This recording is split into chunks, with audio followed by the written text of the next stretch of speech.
వానాకాలం పంటలకు నీళ్లు వదలడంతో పాటు కుండపోత వర్షాల మీద సమాచారం ఇయ్యాలని ఇరిగేషన్ అధికారులకు ఆదేశాలు ఇచ్చిండ్రు మంత్రి హరీష్ రావు. ప్రాజెక్టు గేట్లు రెడీగా ఉంచాలని, మంచిగా లేని వాటిని ఎంబటే రిపేర్ చేయించాలని సూచించారు. ఏ సమస్య వచ్చినా చెప్పేందుకు జనాలకు కాల్ సెంటర్లని అందుబాటులోకి తేవాలన్నారు మంత్రి.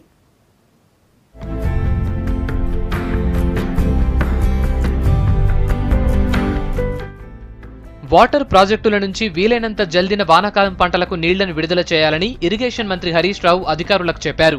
ఖరీఫ్ సీజన్ సాగునీటి కార్యాచరణ ప్రణాళిక మీద సెక్రటేరియట్ నుండి జిల్లా అధికారులతోని వీడియో కాన్ఫరెన్స్ లో మాట్లాడారు. సింగూరు, ఘనపురం, కడెం, నీల్వాయి, మత్తడివాగు, కొమురం భీం, గొల్లవాగు, నల్లవాగు ప్రాజెక్టుల నుంచి ఖరీఫ్కు ముందస్తు నీటి విడుదలకు అన్ని చర్యలు తీసుకోవాలని హరీష్ రావు సూచించారు.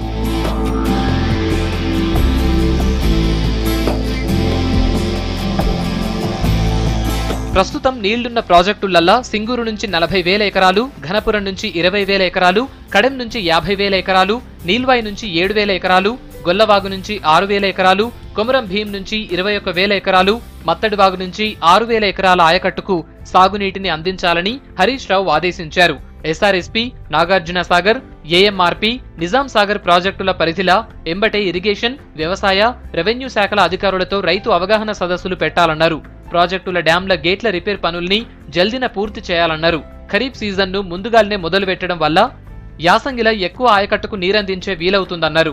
ఖరీఫ్ యాక్షన్ ప్లాన్ మీద మరో వారంలా జిల్లా కలెక్టర్లతోని వీడియో కాన్ఫరెన్స్ పెడతామని చెప్పారు హరీష్ రావు. పెద్దపల్లి ప్రాంతంలో నిరుడు అమలు చేసిన టెయిల్ టు హెడ్ విధానం మంచి ఫలితాలు ఇచ్చినందున ఇదే ప్రయోగాన్ని వీలైనన్ని ప్రాజెక్టుల ప్రధాన కాలువలు, డిస్ట్రిబ్యూటరీలల్లా ప్రవేశపెట్టాలని సూచించారు.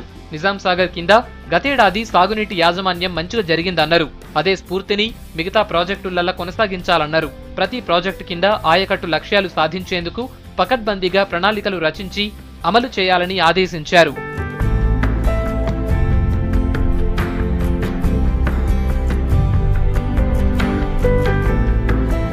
మిషన్ కాకతీయ 3వ దశ పనులు జరుగుతున్నందున కింది స్థాయి ఇంజనీరింగ్ సిబ్బంది ఆయా మండల కేంద్రాల్లోనే ఉండాలని మంత్రి చెప్పారు.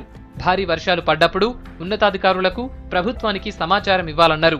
వర్షాకాలంలో జనం నుంచి ఫిర్యాదులు తీసుకోవడానికి రాష్ట్ర స్థాయిలో ఒక కాల్ సెంటర్ను ఏర్పాటు చేయాలని మైనర్ ఇరిగేషన్ సీఈలను హరీష్ రావు ఆదేశించారు.